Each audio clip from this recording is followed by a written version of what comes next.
and levels of sophistication that people would be very surprised at, very, very surprised at. And he's gone. Think of that. So you have ISIS, and you have the biggest of all, the head of Pakistan, Khan. He was a great cricket player. He became the head of Pakistan. He said it was the biggest moment in my life. When I heard that Soleimani was killed, I left my office. I walked to my home. I stayed in my home in solitude for 1 week. It was the biggest event that ever happened to me. He was the biggest cricket player. That's like being a great NFL player, a great baseball player. He was said to be just about the best. Handsome guy. He became the boss, Pakistan.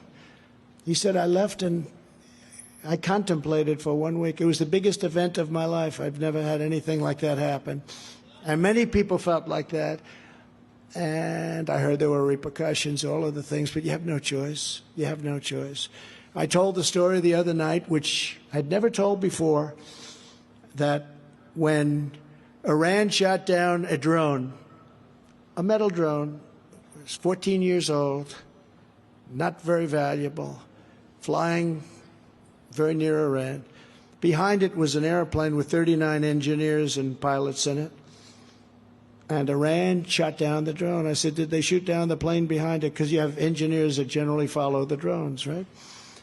They said, no, sir, they didn't. I said, I see. They shot down the drone, but not the plane. They could have shot down the plane, which is about 5 times bigger. I said, that's interesting. But we had to hit them. So we hit them quite hard. We knocked out their radar and different things.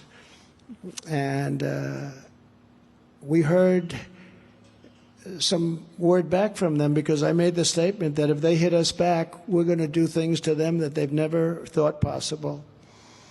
And Iran, this is Iran, the same Iran that's wiping Biden's face in the mud. They called us up, and first time I told this story was a week ago. They called us up and they said, listen, we have no choice. We have to hit you because we have our own self-respect. And I understood that. We hit them. They got to do something. We're going to launch 18 missiles at a certain military base that you have. And you remember that night. Interesting night. I was the only one that wasn't nervous because I knew what was going to happen. They told us that don't be concerned.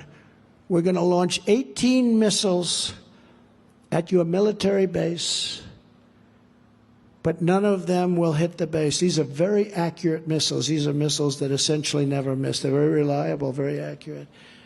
5 of them blew up in the air, didn't make it, and the others hit outside the base area.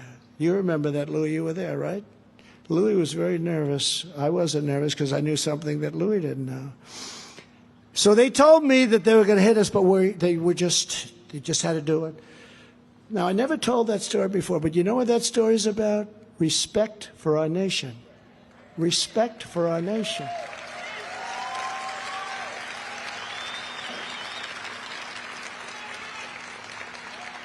So we have a